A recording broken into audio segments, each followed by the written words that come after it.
Araz Shaukat Ali. And a wonderful morning to you. This is Newsline, live as always from the Newsfirst studios in Dawson Street in Colombo. And guess what? It's a nice dry morning. Anyway, it didn't rain between there and here. So that's good news. And to discuss matters that are on the public's mind and arousing the conscience of the public also is the former Auditor General of the Republic of Sri Lanka, Mr. Sarat Mayadunne. Very good morning to you. Good morning to you. It's wonderful to see you here. And thank you very much for being here. Mr. Mayadunne, we are facing so many issues at the moment, and part of why we know so much is because, of course, there is this openness, which is nice, isn't it? But first of all, perhaps you can tell me. I don't know where to start, but let's start with what about Mr. Lalit Wiratunga and that unfortunate, what appears to be an unfortunate incident. What's the position there? He was working for the president, an almost all-powerful president in Sri Lanka, and if he had said to the president, "Look, I can't do this, I'm not going to sign," he would have been, I don't know, he would have lost his job. He may have been victimized, because remember we had white vans and there was a fear psychosis during that time, a big fear psychosis.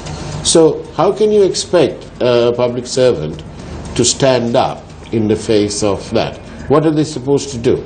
Should he say, "No, I'm not going to work today," and stay at home? Then how's his whole job and his whole life is ruined. How does he pay for his children's education and his bus fare? How? Tell me. Tell me. Actually, any officer should work under the legal framework. Yes. If the instruction appears illegal or not consistent with the legal framework, there's an opportunity to get the things legalized, regularized, even after the event. Even this particular case, there was room to get it legalized. Really? How could they have done that? But the thing that when there's some essential activity, and if it does not permit under the legal framework, the legal framework can get amended. Even the Constitution, up to the Constitution. But sorry, Mr. Mayadunne, I don't mean to cast any aspersions or anything like that, but surely giving out seal ready is not it can't be construed as an essential item. That is correct. But the capacity of doing that one is allowed under our legal framework. That means if this is not inconsistent with the Presidential Elections Act, the Parliament has the right to adjust, to amend it or change it. Gosh, so they've got so much of power, they can do anything. But the people are the body having the sovereignty. When they look at the position, they have to take a decision whether the things are doing in the proper manner. Are those things are suitable enough, reasonable enough? Therefore, in this particular case, as you asked, the officials, especially the secretary of a ministry or the president, has the right, obligation as well as a duty to guide or assist the HG, the president or the minister. These are the consequences of this activity. Therefore, either we should not do this or we have to get the framework amended. Most probably, I think that is expected, as officials have two major functions. One is to recommend or guide the executive, through executive the legislature. The other one is to execute the instructions that they are getting from the minister or the HG. Right. Yeah. I'm just trying to picture in my mind. Yeah. I was just trying to picture in my mind, Mr. Maidula. I have to make a small correction there. Yeah. That means under Article 52(2), Yeah. the minister has the right to control and order the secretary of the ministry. Right. But it does not allow minister to give directives to each and every one. They are not bound. They have to get the instructions from the secretary. Or the so the line is, minister talks to secretary. Secretary talks to others. Yes. Minister can't keep the secretary on the side and talk here. That is not actually expected. Everything should be channeled through the secretary, and officials are not expected to take instructions from the politicians. But what is expected is one thing, Yeah. and what is legal is something else. Yeah, that is a gap. That's the gap. Yeah. That's what I thought I better ask you that. There's a gap. Isn't there? There's a gap. Practically, when a particular minister instruct a particular officer, not the secretary of the ministry, perhaps he might think under 52(2) he is bound to follow. No. He may follow it, but he has to get it regularized through the secretary, putting up the problem up and get it regularized. Who's the chief accounting officer of the ministry? Secretary of the ministry is the chief, man in charge. Yeah, he is the money. chief accounting officer. So when you, as the Auditor General, when you want some clarification or whatever information, you don't ask the minister, you are asking the secretary. Yes, actually the officials are the people who generally explain the position to the Auditor General. Auditor General will not generally question the minister or the HG directly. The thing that each and every transaction getting executed only through the officials. Right. Minister can say pay this amount, but the check has to be signed by the officer. Right. Now, I'm trying to picture in my mind a scenario where Mr. Weeratunga, who's only a small-made person, isn't he? He's not fat and all that. Only small. Mind is a big man fellow. And can you imagine Mr. Weeratunga saying to him, "Sir, I can't sign this. But you better go to cabinet or some advice." I'm trying to imagine how soon Mr. Weeratunga will land on the road outside Temple Trees or the President's house. And I want to imagine the language that would have been used by the President then, because he didn't get his own way. It would be like a baby who's screaming his head off because he wants his milk. To my understanding, actually, Mr. Weeratunga is a very clever officer, and he had the power. He had the strength to explain something to the HE, the President. Right. He may not say, "No, I am not doing it." Yes. But he can say, "These are the consequences of my activity." Right. Of executing your order. Therefore, the President, HE, the President, may reconsider the matter. And he can actually prepare his path to get it in the correct way. In this particular case, actually, the Parliament is the body who has the authority to on the public finance matter. Our Article 148 says very clearly, Parliament is the body having the full authority, full control over the public finance. Therefore, the President does not have, even the Cabinet does not have, to take policy decisions. The frame need to be approved by the Parliament. Parliament has the full control. Therefore, Parliament is the body who can take a decision of public finance. If this is done, say, after getting it approved by the Parliament, either at the earlier we told that Queen's speech, that is the government policy statement at the beginning of the session. The other thing that at the budget, annual budget, or even the supplementary estimate, Parliament has the right, full right, to control the public finance.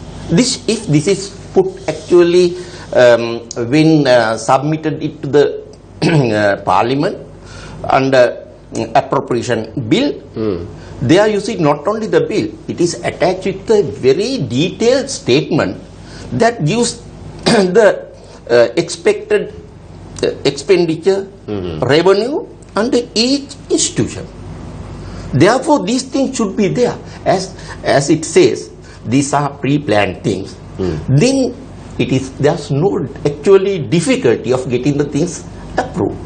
So So everyone's paying the penalty for not following the written down rules. Not only that, actually, the President also is bound under Article 33.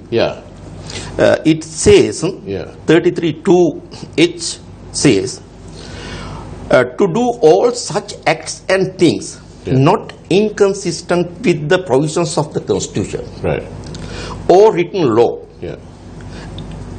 as by international law, custom or usage, the President is authorized or required to do so. That means even the President is bound by not only by the Constitution but by the written law. Written law is defined in another section. Under Article 170. It includes not only the parliamentary acts, even the circulars, even the FR. Those things are there. Therefore, so this President can't just act any old way. All the things should be in the legal framework. But we have to understand one thing. Then some things may happen without having a proper understanding. Say it's a natural disaster. There's no provision for providing this and that. But the officers are there to serve the people. But they can get the things regularized by getting the things approved. You are getting a covering approval. That is possible. But covering approval can be given in two ways. Either by amending the original provision or act or the circular instruction which does not permit this particular activity.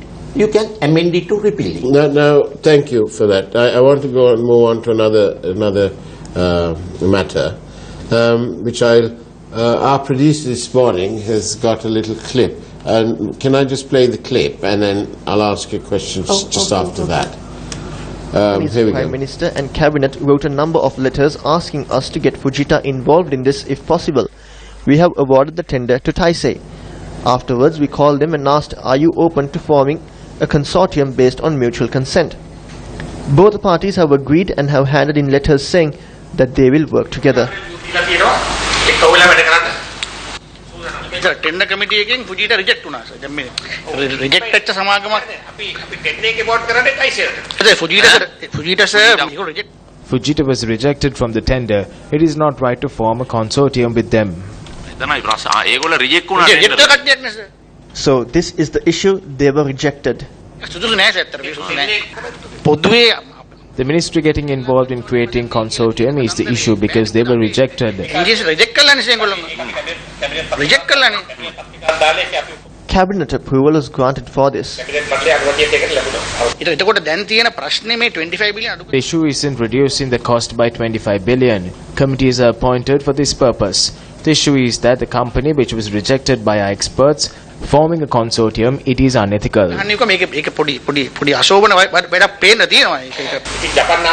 If we don't listen to the Japanese government, we might not even receive the funds. But we will have to pay off the loans. The RDA, the ministry and all parties concerned should come together and invite the media and everyone else and have a televised debate. The people who have questions will raise them. This can resolve everything. This is what you call transparency. Now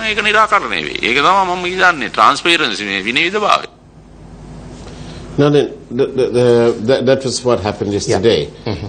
My question is quite simple. Towards the end of that clip, the minister says to the president, if we don't listen to the government of Japan, we may not even get the loan. Yeah. But we have a letter from the official representative of the government of Japan in Colombo, the ambassador of Japan, who says that the government of Japan is very happy with the tender process and they are not challenging it and they respect our laws and so on. So doesn't that sound like the Japanese on the one side are saying, well, okay, we are very happy with your procedures, and on the other hand, according to what our minister is saying, is that they seem to be saying, well, we may not give you the loan if you don't give this, if you don't do this. I think that's unfair. What do you think? I think the problem that we saw, actually it is a matter between the ethical appropriateness and the legal binding. Right.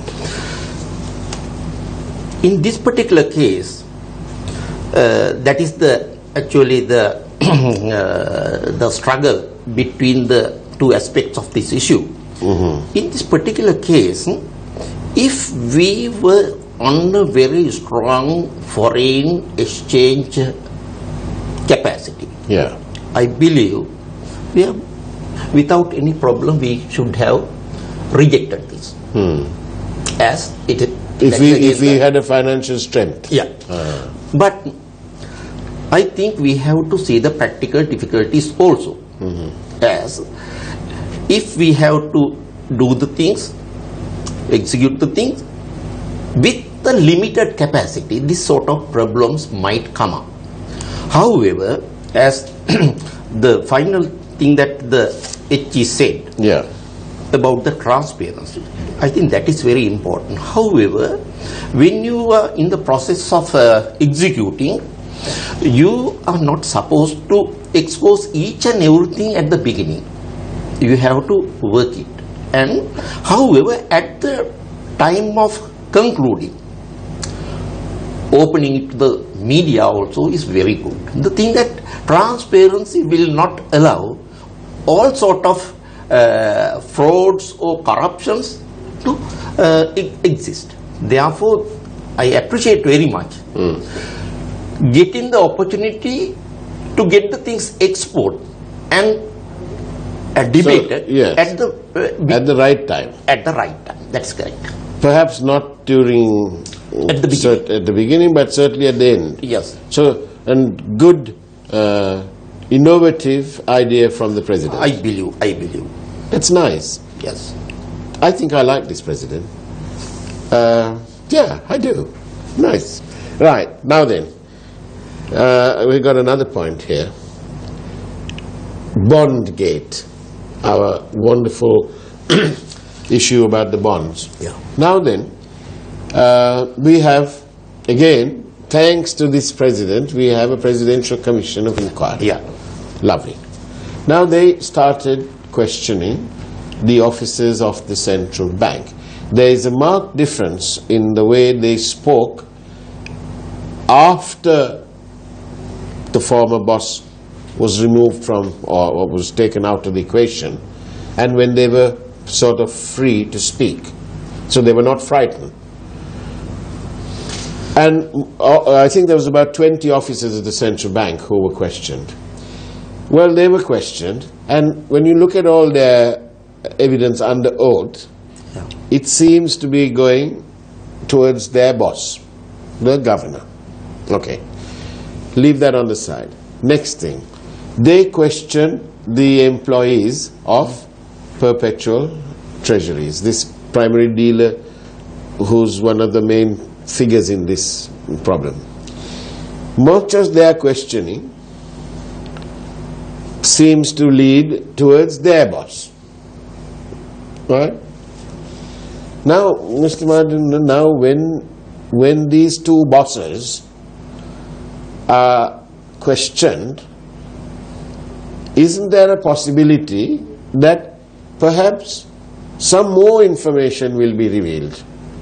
Because they are, after all, going to, they may be, we don't know.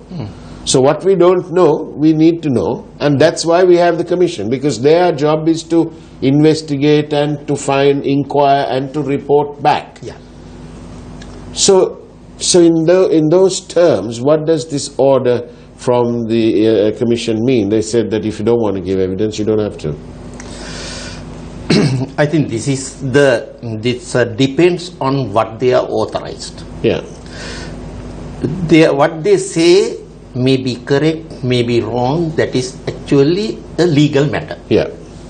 Therefore, we are not in a position to say whether they have the right or they don't have the right. Right. Yeah. But as slave, what we can say, it is very good if they have the full right to expose the truth to public through this commission, even before submitting it to the judiciary. To my understanding, they might go to the maximum extent which allows them to examine the matter. Right. Perhaps there may be some barriers. If they will not cross that barrier, perhaps if it is not permitted. Now this is an argument. Attorney General's officials are saying that the commission has the right, but commission has said they have no right. However, whatever the truth or facts get evidence there will be definitely, to my understanding, submitted to the judiciary, that is the Supreme Court finally. There, I believe Supreme Court has the right to expose the balance which was not exposed at this point of time. However, finally, I believe the actual position as well as the actual culprits will come out at the Supreme Court level at least. Therefore, we have to appreciate what they have done so far. They have gone, actually the evidence collected by the Auditor General, evidence collected by the court, is not the details that the commission has got. Therefore, commission has gone beyond what is reported to them. Therefore, we have to appreciate that that activity as well as the arrangement made by the President to have this commission. But there's a possibility of not exposing each and everything at this position, but at the Supreme Court level, cross-examining will be permitted, and they will look at that at that time. That doesn't mean that only this commission reveal is the final thing. No, to my understanding. That's right, because there's some further actions. Yes, the commission says that there will be, or there can be. Yeah, they might go to the maximum boundary that they can. Right. So a little bit frustrating, but this is not the end of the road. This is not the final. This is not the final conclusion. Even they can't come to the conclusion. No, they can actually put up the evidence and their views to the judiciary finally. Yes. Then we have a question from a viewer. Do we need a highway as costly as this, funded by a commercial loan at commercial interest rates at the moment? If Japan wants us to do the project for whatever reason, they must fund us on a government-to-government basis with additional grants. Yeah. Fair? If we can do it, so very good. But we have to understand limitations also. I am not saying this is correct. No. What I want to say, if we just criticize without having the reality, I think it is not that good. We have to understand. So then, Mr. Maduna, surely the former President Rajapaksa also came up with the same sort of thing.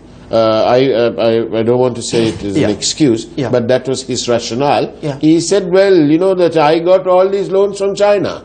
But then recently, this morning I was being reminded about this. A senior US official said that Sri Lanka has got so many loans that are really not good. Those are not his words, okay? But that's the essence. That today they are in a problem because of that, and they were that US official was blaming the Chinese for giving these loans. Here, but is that so? Then that's, you know, how does that sit with your No, actually, in any activity we have to compare and see the balance of the cost and benefit. We have to see what is the potential benefit that we are getting and what will be the potential cost also, right? We have to match it and see. However, we have to maximize the benefit while minimizing the expenditure. The cost of the loan, if there is a room for any reduction or saving, that should be considered heavily. But just we can't criticize these things without having a very clear understand after having a analysis. Anyone can say anything, but the reality is the most important thing. The practical difficulties we have to understand. We have to. I suppose part of those practical realities is the high rate of supplier credit insurance, 10.07%. We have to actually see through the consequences. But especially you know what I'm seeing through? I'm seeing through a deliberate attempt on the part of this government to try and bring in to do this project at very high cost. It works out around $26 million American dollars per kilometer. And then you have this indecent hurry to bring in one company, Taisei. They have got their own history of non-performance and litigation and so on. Then there's another company. To me, it all sounds like a big, very fishy business. It really smells. But you're going to tell me something from the Constitution. What I wanted to say, these international treaties and agreements are actually should be done as per the constitutional directive. Article 157 speak of the international treaties and agreements. Whether it is a government to government or from our government to any other, even a company in a foreign company, if it is for development activities, it has to be tabled at the parliament and get 2/3 majority to ensure the legality of the transaction. But you know, most of these things are not actually brought to the notice of the parliament even. There are two matters. One is the parliament is the sole full controlling body as per Article 148, and parliament has the right about these international treaties and agreements under 157. Now then, Mr. Madina, I'm so sorry, but we're running out of time. But I want to ask you, I want to leave you with this final question. Look at poverty around us, malnutrition, no schools outdated irrigation systems, and most of all, many are starving. Yeah. Do we need fancy road networks at the moment? There also we have to see the overall picture.